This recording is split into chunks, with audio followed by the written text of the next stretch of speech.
쪽을 기준으로 톡 앞에 튀어나와 있는 이 부분, 그리고 뒤에 톡 튀어나와 있는 이 부분, 각각 문제쌤 뭐라고 불러요? 앞에 있는 이 부분,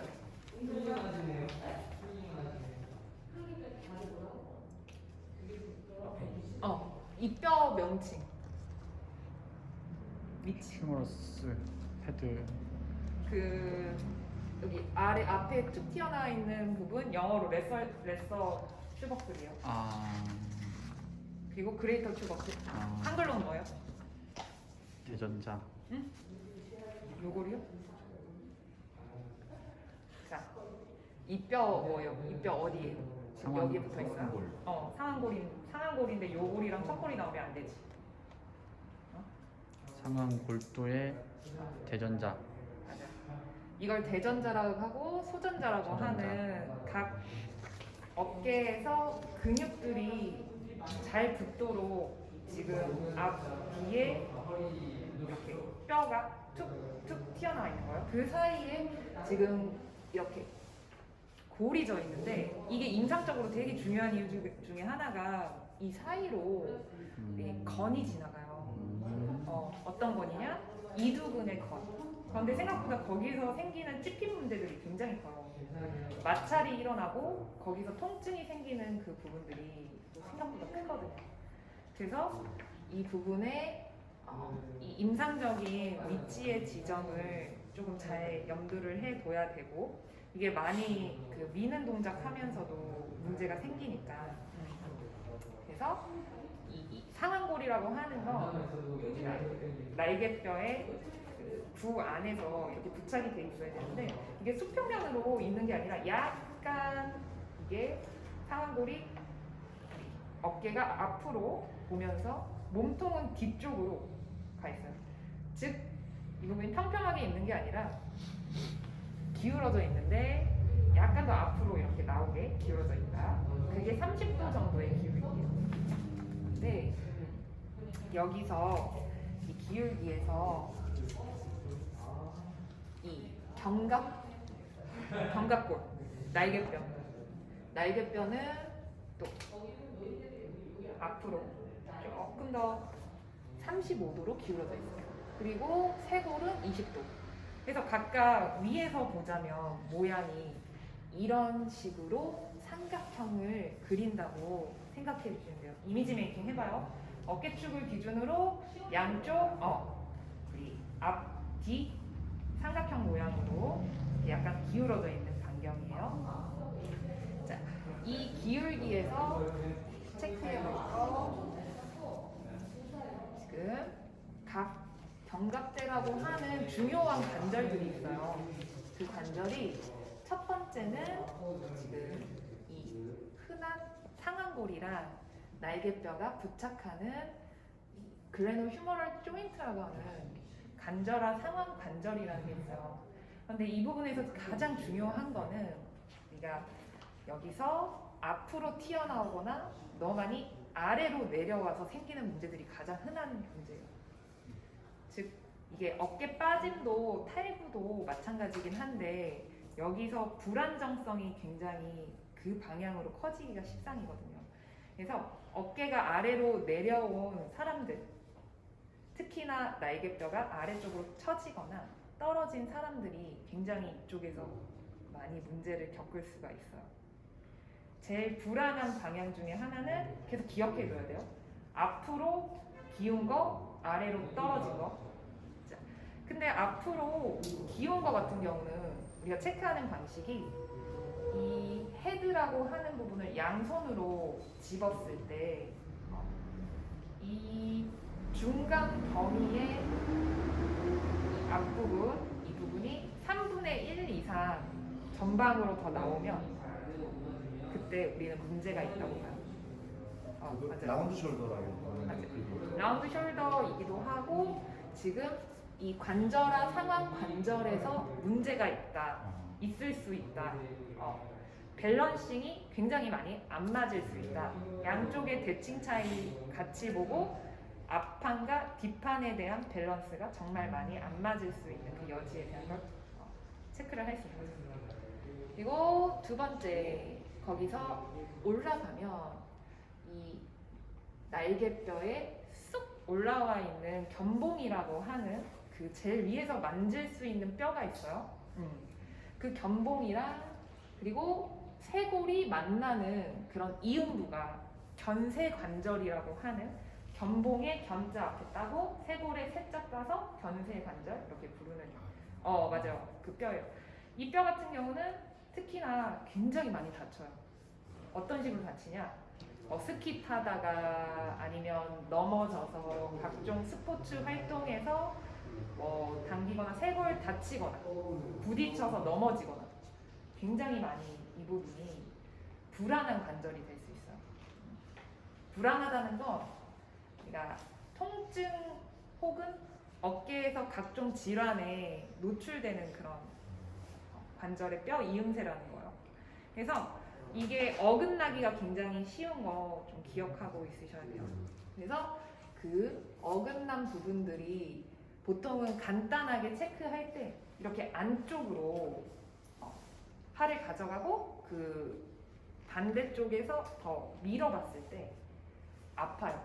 뭔가 낑기는 느낌 들거나 혹은 어깨가 너무 많이 올라가거나 그 부분들 그 체크를 조금 더 해줄 수 있는 게 간단하게 불안정성 좀 체크해 보는 거고, 그리고 흉골이라고 하는 지금 중간에 뼈가 있어요. 이 흉골과 쇄골이 만나는 관절 이름이 흉쇄관절이에요.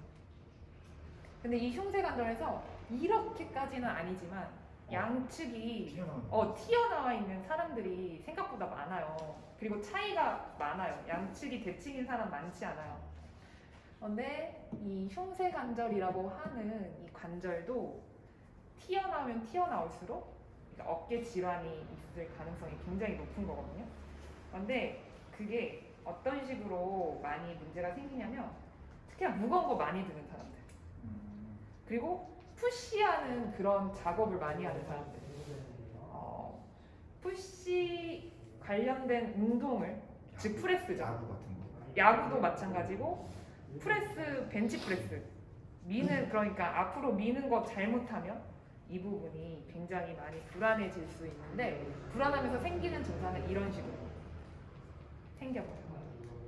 그래서 이 관절이 그런 부분으로 굉장히 중요할 수 있고, 그리고 나머지 이 마지막 관절은 지금 뒤에 보이는 견흉 관절이라는 건데, 날개뼈에서 안쪽 면이랑 그리고 가상의 그 흉골이라고 하는 등 쪽의 이 이음부, 즉 이게 진짜 다른 관절들이랑 좀 다른 게 뭐냐면 이 뼈와 뼈끼리 만나는 게 아니라 가상의 이 갈비뼈랑 흉골이 있으면 그 날개뼈가 그 위에 살짝 얹어져 있다고 생각하면 돼요.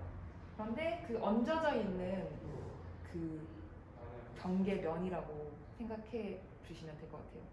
그걸 견흉 관절이라고 하고, 여기에 엄청 큰 근육들이 붙어요. 견흉 관절 쪽에는 그 중에 하나가 그 이 부분으로 인해서 굉장히 많이 문제 생길 수 있는 게 광배근이에요. 네. 그래서 그 광배근과 관련된 부분들 여기서 조금 체크를 해볼 거고요. 여기서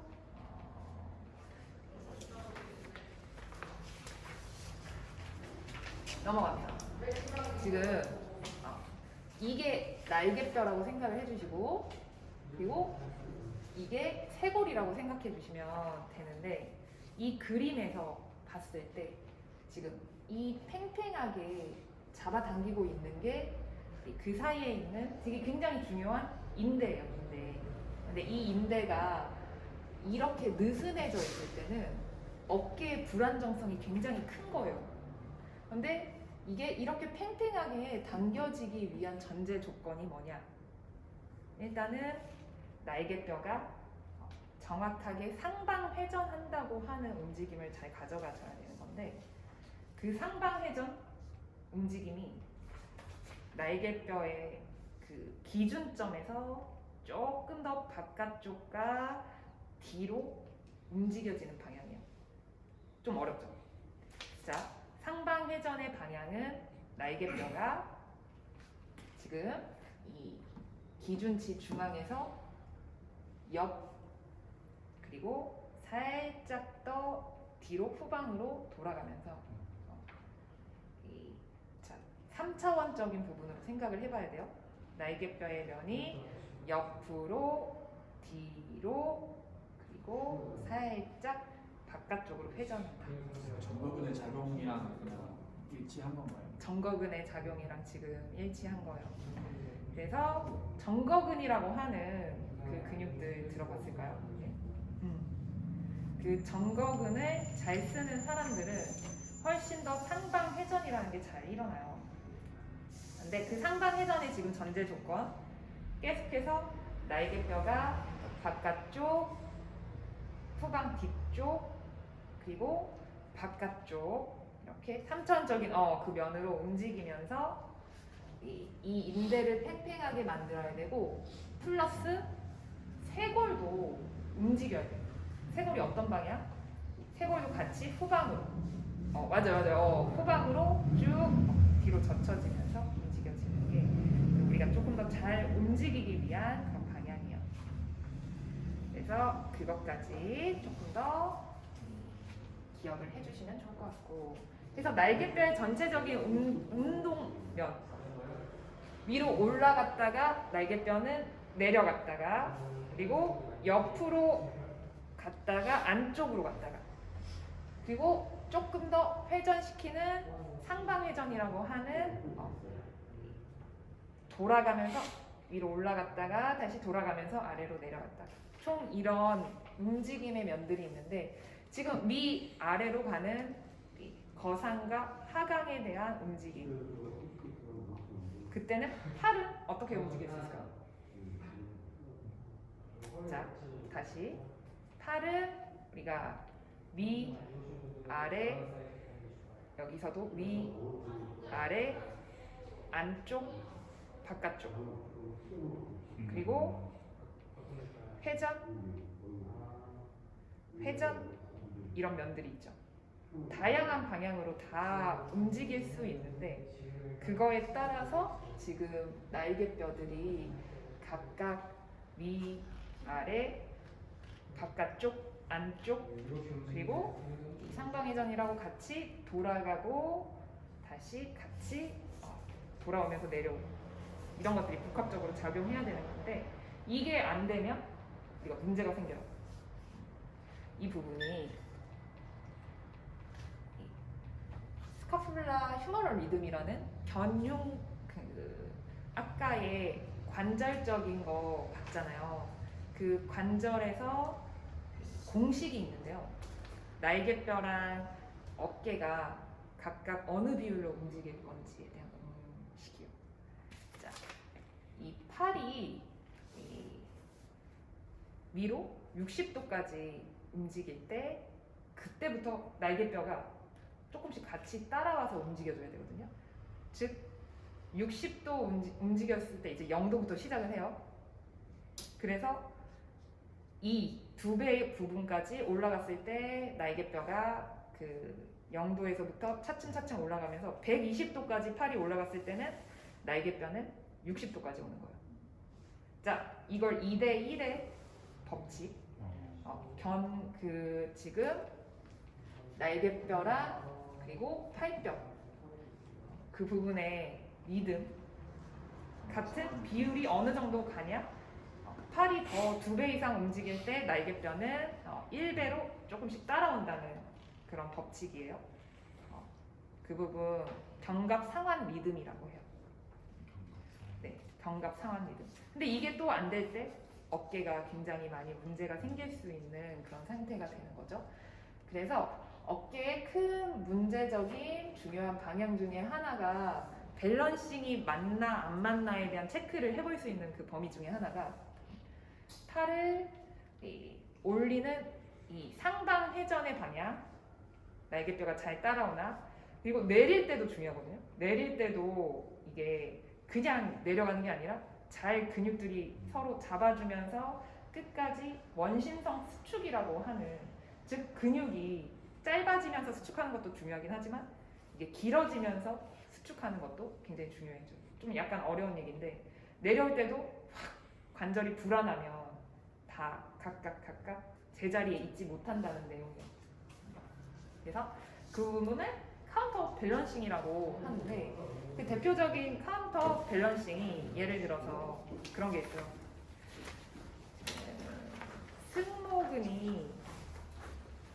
상승모근이 너무 많이 발달한 사람들은 어디가 약해서 어디가 조금 더 많이 쓰여서 그렇게 될 수 있다.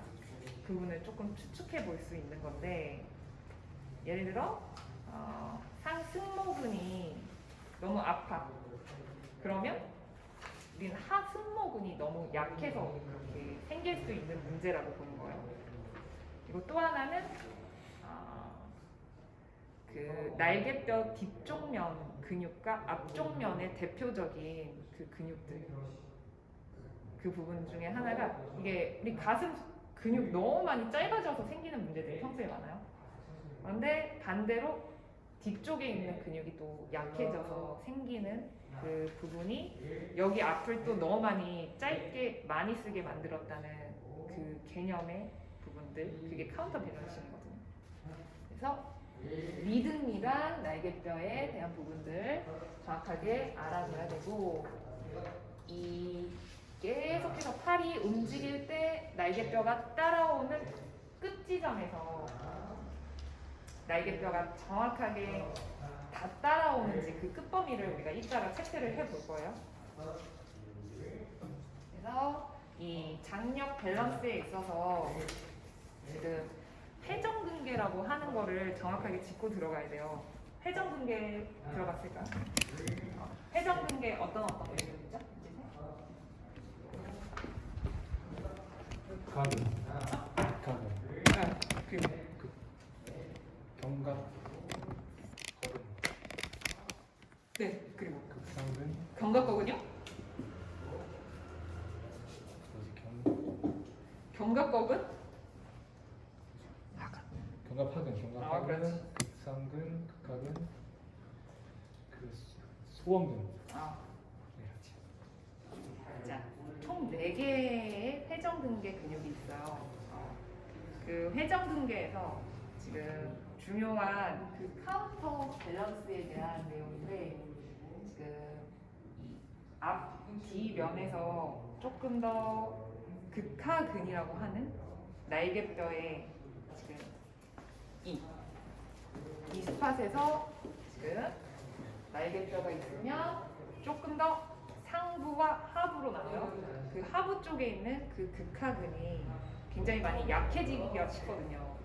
그런데 그쪽이 굉장히 약해지면서 또 짧아지기가 쉬워요. 그 부분이 그렇게 됐을 때 우리가 견갑하근이라고 하는 날개뼈의 제일 안쪽에 있는 그 근육들이 또 굉장히 약해지기가 쉽다 그런 내용이거든요. 그러니까 결국 카운터 밸런싱이라는 건 어느 한 부분이 너무 약해지고 어느 한 부분이 너무 도미넌트해지고 강해지는 부분을 찾아내는. 근데 약간 어느 정도의 공식이 있어요. 그 공식적인 부분 다시 한번 조금 더 큰 근육들로 봤을 때 일단은 이거는 조금 더 기억을 해두시는 게 좋아요. 상승모근이나 흔하게 흉근들, 소흉근, 대흉근이 짧아지거나 굉장히 많이 그쪽이 도미넌트해졌을 때 우리는 그 부분을 하승모근의 약증이나 그 부분이 길이가 늘어났다고 볼 수 있어요. 그렇죠. 앞쪽과 뒤쪽에 대한 지금 그 카운터 밸런싱 생각해 볼 수가 있고, 그리고 거기서 아까 방금 말했던 그 극하근이라고 하는 게 약해지기도 하지만 짧아지기가 굉장히 쉽고 도미넌트하게 쓰일 수가 있는데 견갑하근이라는 게 굉장히 또 약해질 수가 있어요. 그래서 그 작용은 극하근 같은 경우는 액션 어떻게 되죠? 어떤 방향으로 움직여요?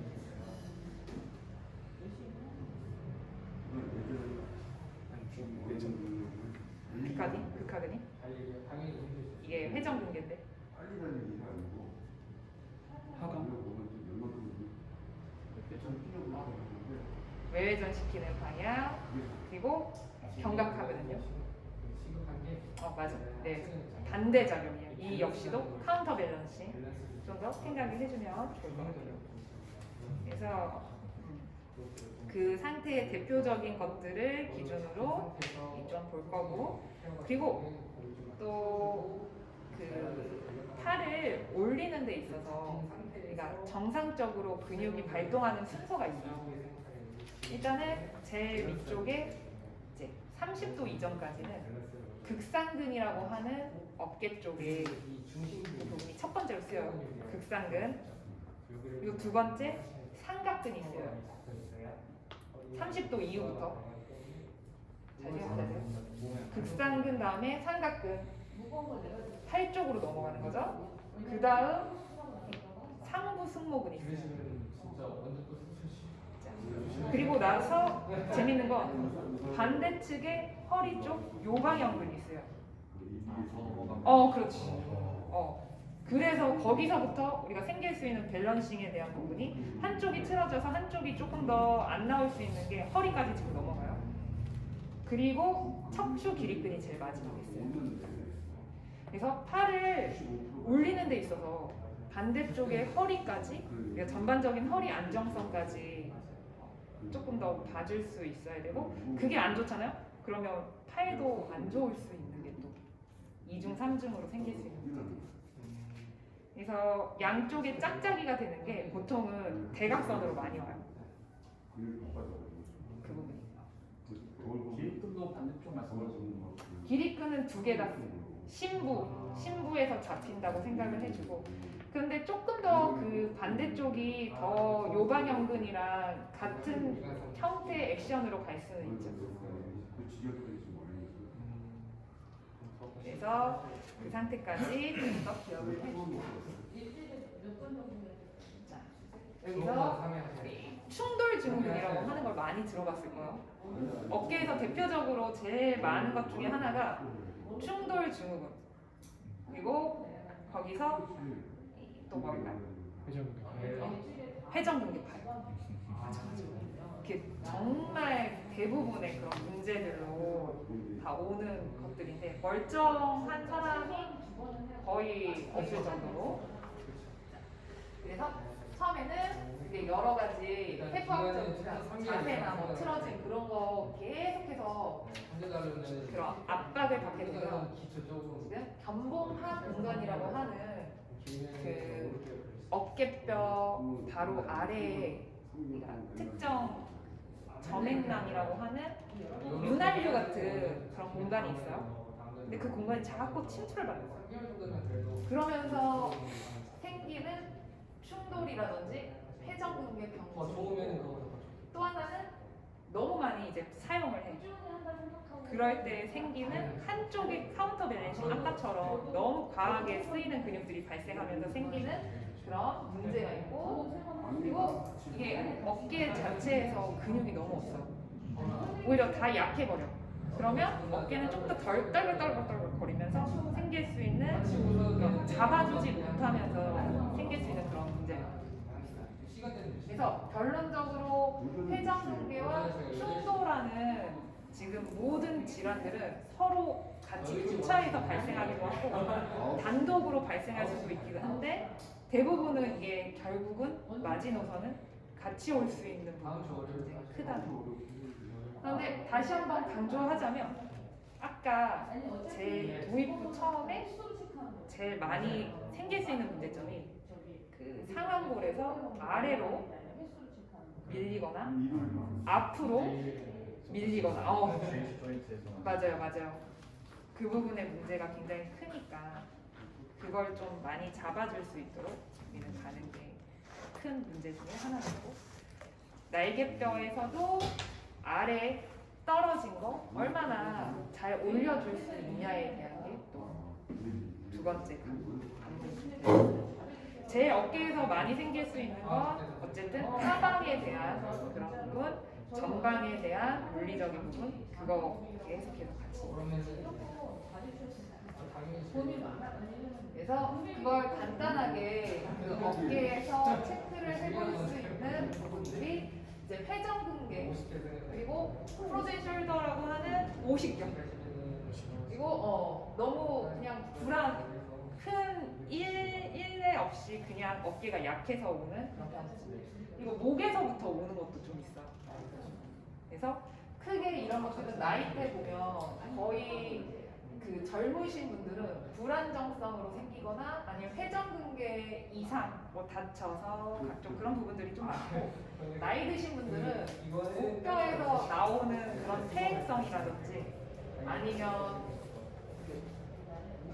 오십견 부분으로 말 그대로 계속해서 생활하면서 연부 조직이 무적으로 굳어져 버리는 그런 것들이 굉장히 많은 거죠.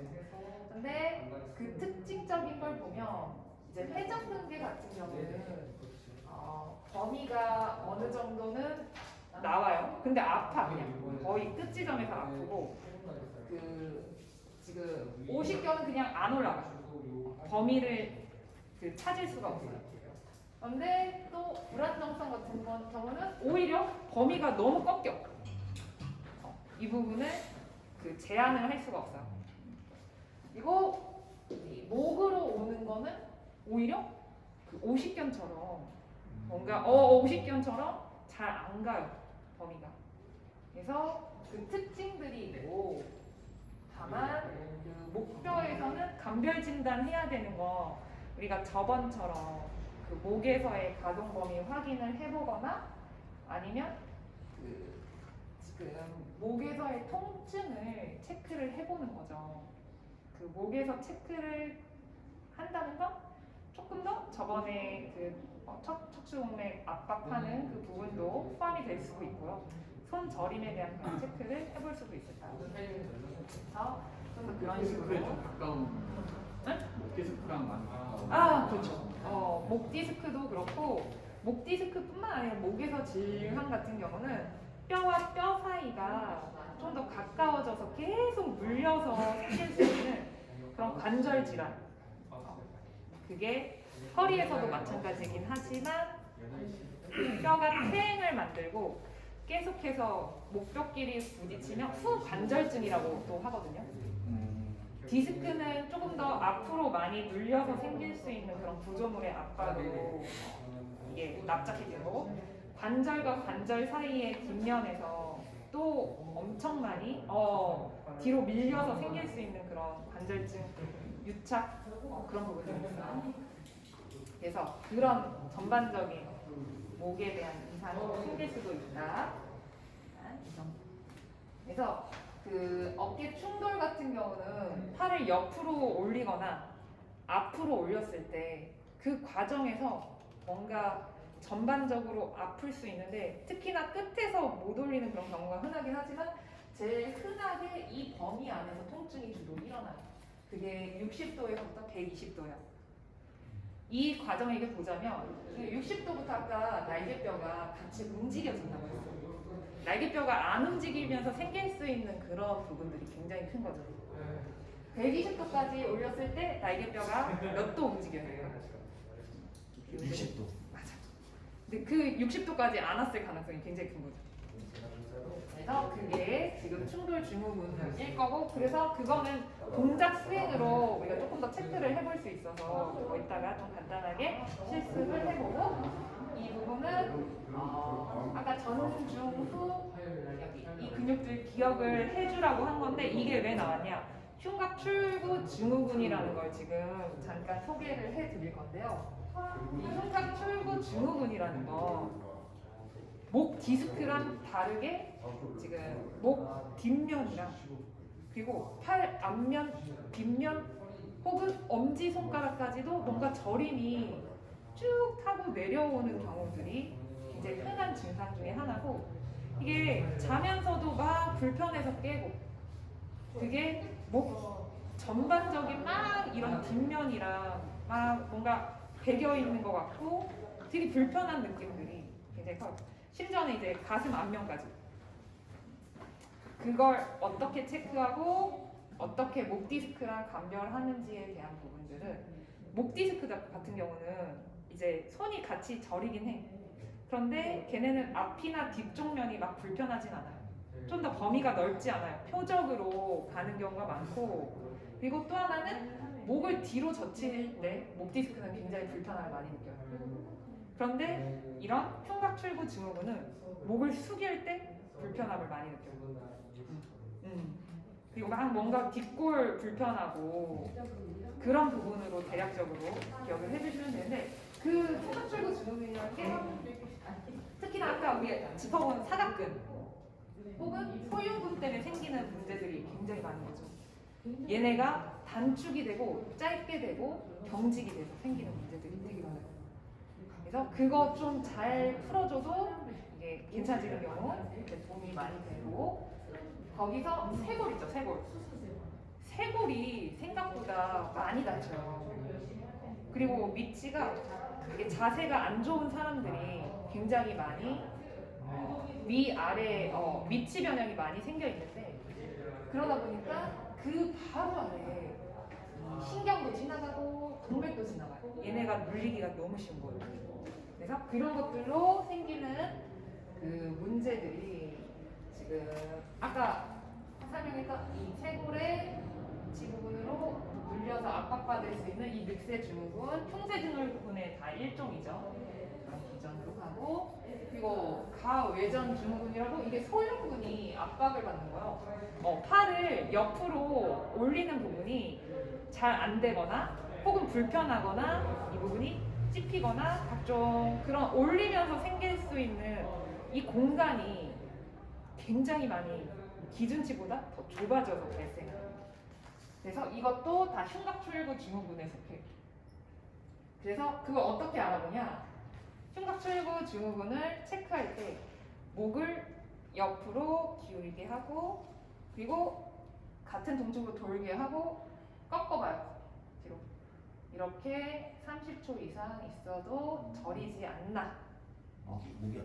맞아요. 그러면 목에 대한 문제가 조금 더 클 수 있는, 그러니까 감별 진단에 조금 더 저림에 대한 것들이 있나 확인을 해봐야 되고, 그리고 또 하나는 이 팔을 올려서 이 부분을 뒤로 넘기고 여기 맥박을 잡아봐요. 그 시술자가. 그래서 이게 손이 너무 많이 하얘지지 않는지, 여기 동맥이 점점 뛰는 부분이 더 옅어지는지 그 부분을 최대 1분까지도 조금 더 체크해보는 거죠. 그거 유무 저림 있는지도 그 올림 과정에서 그거 봐야 되고, 그리고 지금 이 그림에 보이는 것처럼 그 팔을 뒤로 바깥쪽으로 제낀 상태에서 이 어깨뼈를 더 뒤로 밀어주고 이 팔을 아래쪽으로 쭉 잡아당겨요. 그랬을 때 저림이 나타나나. 바로 저리. 저림이 어디서 와야 돼? 저림이 여기부터 있다 그 손 여기서부터 이렇게. 끝에서 특히나 엄지 기준으로 CG까지 오나, 손이 허해지나 많이 허해지지 않나, 그 부분이 여기는 특히나 아까 말한 늑세 그 증후군이라고 하는 쇄골 아래 바로 눌리나에 대한 그 위치가 제일 크고, 그 스트레스를 더 유발하는 거예요. 그 공간을 얼마나 지금 내리고 있는지, 혹은 그 소흉군이 얼마나 눌릴 수 있냐에 대한 거지. 그리고 루스 테스트라고 해서 이것도 길게는 1분까지도 팔을 이 지금 사람처럼 90도로 올린 상태에서 상관관계 저리가. 주먹을 쥐었다 폈다 쥐었다 폈다 1분 정도, 색깔이 얼마나 많이 하얘지고 절여지나의 그 정도의 차이, 그것 좀 봐주는 거예요. 이게 상황이랑 이게 전환이랑 손바닥이랑 얼마나 차이 많이 나나. 그리고 내 오른쪽 왼쪽 차이도 얼마나 내가 느끼기에 감각이 많이 나나, 그 정도에 따라서 확인할 수 있어요. 근데 지금 보이는 이 검사들이 2가지 이상 이게 양성이 나와요. 그러면 흉쇄 출구 증후군으로 흉곽 출구 증후군으로 우리가 어느 정도는 의심해 볼 수 있다. 이렇게 생각을 해주실 수 있어요. 그러면 지금 여기서 사각근이나 이 소흉근 그 부분을 우리는 충분히 다뤄보면서 다시 한번 재체크 시키고 조금 더 좋아진 거 확인해 볼 수 있고 문자집 차이 보면서